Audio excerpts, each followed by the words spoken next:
Baiklah, cara menghitung payback period yang benar, di mana payback period adalah jangka waktu kembalinya investasi yang telah dikeluarkan melalui keuntungan yang didapatkan dari suatu proyek yang sudah dibuat.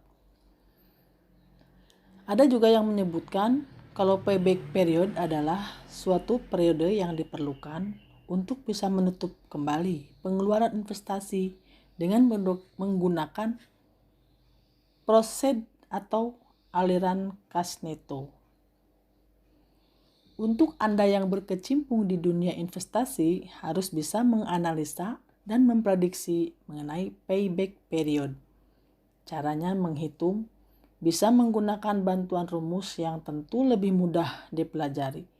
Namun lebih baik jangan salah dalam memasukkan data agar hasilnya bisa lebih akurat. Rumus payback period di mana adalah payback period N ditambah A min B dibagi C min B kali 1 tahun, di mana N adalah tahun terakhir di mana jumlah arus kas masih belum bisa menutupi investasi mula-mula. A. Jumlah investasi mula-mula. Dan B. Jumlah kumulatif arus kas pada tahun ke N. C. Jumlah kumulatif arus kas pada tahun ke N plus 1. Rumus periode pengembalian jika arus kas per tahun jumlahnya sama, kita akan mempelajarinya ya bila arus kas per tahunnya jumlahnya sama. Di mana rumusnya payback period sama dengan investasi awal dibagi arus kas dikali 1 tahun. Di mana bila hasilnya payback period ini bila periode pengembalian lebih cepat, maka proyek bisa dikatakan layak. Namun apabila periode pengembalian lebih lama, boleh dikatakan proyek ini tidak layak. Jika usulan proyek investasi lebih dari 1, maka periode pengembalian yang lebih cepat yang lebih dipilih. Payback period memiliki kelebihan dan kekurangan yang harus Anda ketahui, di mana kelebihannya yaitu payback period akan memudahkan Anda untuk bisa dihitung dengan menentukan lamanya waktu pengembalian dana investasi. Selain itu juga bisa memberikan informasi tentang lamanya break-even project. Bisa digunakan untuk membandingkan dua proyek yang punya risiko serta rate sama dengan cara melihat jangka waktu pengembalian investasi. Jika payback periodnya lebih pendek, itu dipilih. Kekurangan payback period itu dengan memakai metode di atas bisa mengabaikan penerimaan investasi atau proses yang sudah diperoleh setelah payback period terpenuhi.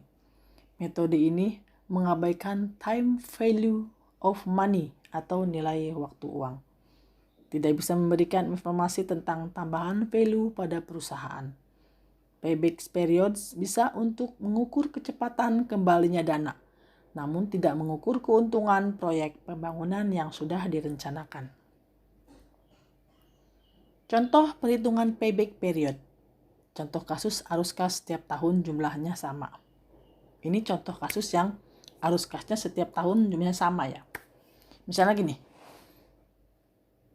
PT Makmur Jaya melakukan investasi sebesar 45 juta. Jumlah proses per tahun adalah atau jumlah arus kas per tahun adalah 22.500 juta. Maka payback periodnya adalah investasi awal yang tadi 45 juta dibagi 22.500 dikali 1 tahun. Maka payback periodnya adalah 2 tahun. Payback period dari investasi di atas yaitu 2 tahun. Itu berarti uang yang ditanam dalam aktiva sebesar 45.000 bisa kembali dalam jangka waktu 2 tahun.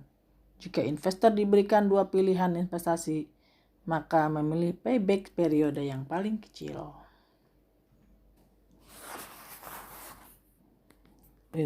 Demikian tadi informasi mengenai pengertian dari payback period beserta rumus dan contoh cara menghitungnya. Semoga bermanfaat untuk Anda semua.